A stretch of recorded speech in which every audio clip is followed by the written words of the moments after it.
Friends, welcome back to my channel commerce Devi. तो आज हम बात करने वाले हैं कम्युनिकेशन के इंपॉर्टेंट टॉपिक के बारे में। Unit number 4, unit 1 teaching aptitude, unit 2 research aptitude, unit 3 reading comprehension. अब हम यूनिट 4 पे आ चुके हैं, कम्युनिकेशन पे। पहले 3 के इंपॉर्टेंट टॉपिक जो आपको करने हैं और बिल्कुल भी मिस नहीं करने वो मैं बता चुकी हूँ।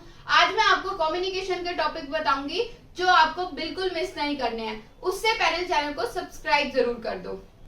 तो देखते हैं, सबसे पहले हमें करना है मीनिंग। क्या मीनिंग होता है कम्युनिकेशन का? कि जो दो लोग आपस में बात करना, एक्सचेंज करना इंफॉर्मेशन को, यही मीनिंग होता है। कैरेक्टरिस्टिक्स क्या है, क्या क्या टाइप्स है। देखो रिलेशनशिप के बेस पे क्या क्या टाइप्स हैं कम्युनिकेशन के, बहुत इंपॉर्टेंट है ये, फॉर्मल और इनफॉर्मल।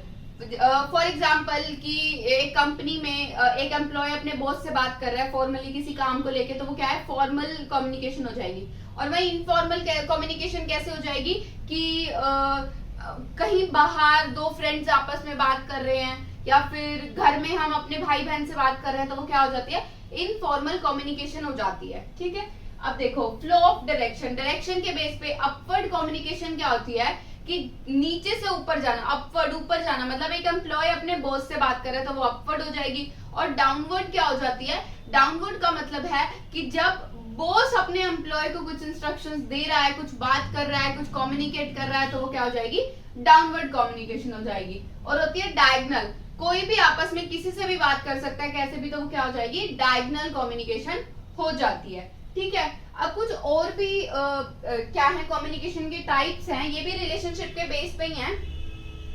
इतने ज्यादा पूछे जाते हैं ये वाले जो टाइप्स हैं, इतने ज्यादा, मैं आपको क्या बताऊं। देखो ये क्या आ जाता है ना, इसके साइड में ना कुछ कुछ एग्जांपल्स दे देते हैं वो, और फिर हमें बताना होता है कि कौन सा इंटरपर्सनल का एग्जांपल है, कौन सा इंट्रापर्सनल का एग्जांपल है, कौन सा ग्रुप कम्युनिकेशन का एग्जांपल है। या फिर कोई एग्जांपल दे देते हैं हमें क्वेश्चन में, और 4 ऑप्शन ये वाले दे देंगे, हमें बताएंगे, हमें हमसे पूछेंगे कि ये ग्रुप कम्युनिकेशन है या इंट्रापर्सनल कम्युनिकेशन है या इंटरपर्सनल। तो ऐसे क्वेश्चन बनते हैं इससे। ठीक है, तो सबसे पहले है इंट्रापर्सनल। इंट्रापर्सनल जब हम खुद से बात करते हैं तो वो क्या हो जाती है, इंट्रापर्सनल कम्युनिकेशन हो जाएगी, खुद से बात करना। ठीक है, इंटरपर्सनल जब दो लोग आपस में बात कर रहे हैं। ग्रुप कम्युनिकेशन क्या होते हैं, जब हम ग्रुप में बात कर रहे होते हैं, जैसे क्लासरूम है।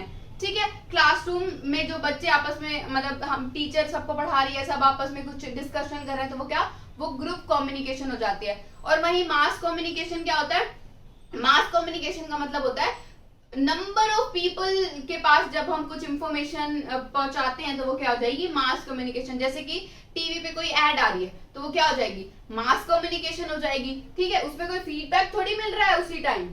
ठीक है, तो ये interpersonal, intrapersonal, group and mass communication बहुत ज्यादा इंपॉर्टेंट है। ठीक है, आगे है प्रोसेस। प्रोसेस क्या है, प्रोसेस कम्युनिकेशन का सबसे पहले है सेंडर। देखो सबसे पहले कौन आएगा, सेंडर। वो क्या करेगा, एनकोडिंग करेगा। एनकोडिंग मतलब कुछ अपनी एनकोडिंग करता है, कुछ कोड में कन्वर्ट करता है जो भी वो कम्युनिकेशन कर रहा है, ताकि जो बीच में जो भी वो मैसेज भेज रहा है उसको कुछ मिसयूज ना हो, उसको चेंज नहीं किया जा सके। तो वो क्या करेगा, एनकोडिंग करेगा। फिर वो देखता है किस चैनल के थ्रू भेजना है, फिर रिसीवर के पास, फिर उसकी डिकोडिंग होएगी, पहले वो देखेंगे ना, फिर उसको फाइनली जो रिसीवर के पास मैसेज आना है उसको रिसीव हो जाएगा। तो ये क्या हो जाएगा, पहले डिकोडिंग होती है फिर रिसीविंग आएगा। ठीक है, sender, encoding, channel, decoding and receiver.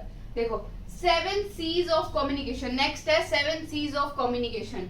7 C's कौन कौन से हैं, कि कम्युनिकेशन में कौन कौन से 7 C's की जरूरत है।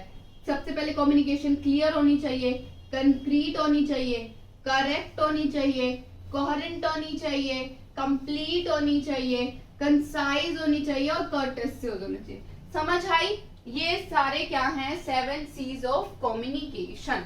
आगे है मॉडल्स ऑफ कम्युनिकेशन, काफी इंपॉर्टेंट है मॉडल्स ऑफ कम्युनिकेशन भी। देखो लीनियर मॉडल कौन कौन से होते हैं, लेसवेल मॉडल, एरिस्टोटल मॉडल। सबसे पुराना मॉडल की अगर बात करी जाए वो एरिस्टोटल जी का मॉडल है, Shannon and Weaver model. Linear model मतलब कि एक तरफ से, मतलब इसमें फीडबैक नहीं होता है, बस सेंडर मैसेज भेज रहा है, फीडबैक नहीं आ रहा है वहां से, तो वो क्या हो जाएगा, लीनियर मॉडल। इंटरैक्टिव जिसमें फीडबैक भी आ जाता है। ठीक है, बर्लो मॉडल। बर्लो मॉडल इतना ज्यादा इंपॉर्टेंट और इतना ज्यादा बार पूछा गया हमारे एग्जाम में, तो इसमें क्या आता है, इसको हम SMCR मॉडल भी कहते हैं, सेंडर मैसेज चैनल रिसीवर। तो प्रोसेस पूछ लेते हैं बर्लो मॉडल में क्या यूज किया गया है, सेंडर मैसेज चैनल रिसीवर। ठीक है, आगे है स्क्रैमम का model, transactional model. Transactional model भी बहुत बार पूछा गया है। देखो ट्रांजैक्शनल मॉडल क्या होता है कि जब दो लोग आपस में सेम टाइम पे बात कर पा रहे हैं,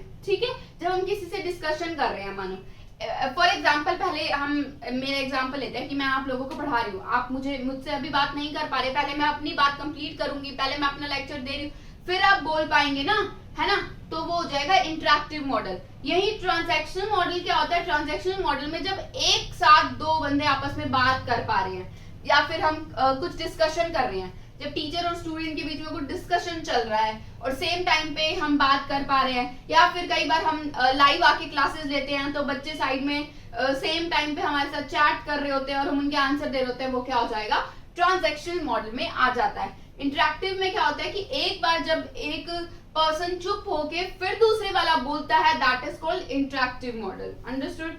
आगे है कुछ मॉडल हैं ये, dance helical model, Westley and MacLean model, research and Betterson model, Theodore and Newcomb model. तो ये सब हमें कर जाने हैं। ठीक है, तो दो टाइप होते हैं कम्युनिकेशन के, verbal communication and non verbal communication. तो वर्बल कम्युनिकेशन में होता है जिसमें हम वर्ड्स का यूज करते हैं, that is called verbal communication. जैसे रिटन, मैं आपको लिखकर पढ़ा रही हूँ तो वो क्या हो जाएगा, रिटन कम्युनिकेशन हो जाएगा। और ओरल क्या होगा, जब मैं आपको बोलकर पढ़ा रही हूँ तो वो क्या हो जाएगा, ओरल कम्युनिकेशन। और नॉन वर्बल कम्युनिकेशन का मतलब होता है जेस्चर्स के थ्रू पढ़ाना, कुछ दिखाकर। जैसे मैंने आपको ऐसे कहा, विदाउट सेइंग एनी वर्ड्स, मैंने आपको ऐसे कहा, मतलब मैं आपको क्या कहना चाह रही हूँ, मैंने आपको हाय कहा है, अपना जेस्चर दिखा के बिना वर्ड को यूज किए, तो वो क्या हो जाएगा, नॉन वर्बल कम्युनिकेशन हो जाएगा। आगे है बैरियर्स ऑफ कम्युनिकेशन। इससे एक क्वेश्चन बनता ही बनता है आप लोगों का पेपर में। तो बैरियर्स में जैसे कि वो एक एग्जांपल दे देंगे और आपको कहेंगे इसमें से पहचानो ये कौन सा बैरियर है, फिजिकल बैरियर है, साइकोलॉजिकल बैरियर है, या फिर कल्चरल बैरियर है, तो हमें वो पहचानना होगा। या फिर वो क्या करते हैं, हमें 4 बैरियर दे देते हैं और साइड में उनके एग्जाम्पल दे देते हैं और बोलते हैं मैच ऑफ द फॉलोइंग करो कि कौन सा एग्जाम्पल कौन से बैरियर का है। तो बैरियर क्या होता है कि जो हमें कम्युनिकेट करने में बीच में रुकावट लाते हैं, मतलब जिसकी वजह से हम सही तरीके से रिसीवर के साथ कम्युनिकेट, दूसरे पर्सन के साथ कम्युनिकेट नहीं कर पाते हैं, that is called barriers of communication. ठीक है, तो कौन कौन से है, physical barrier, psychological barrier, cultural barrier, organisational barrier. तो ये सब क्या है, बैरियर्स ऑफ कम्युनिकेशन। तो जितने भी मैंने आपको आज टॉपिक्स बताए, आपको एक भी टॉपिक छोड़कर नहीं जाना है। अगर आपको वीडियो पसंद आए तो वीडियो को लाइक करें, चैनल को सब्सक्राइब करें, वीडियो को शेयर करें अपने फ्रेंड्स के साथ। मिलते हैं नेक्स्ट यूनिट के साथ, नेक्स्ट वीडियो में इंपॉर्टेंट टॉपिक्स के साथ।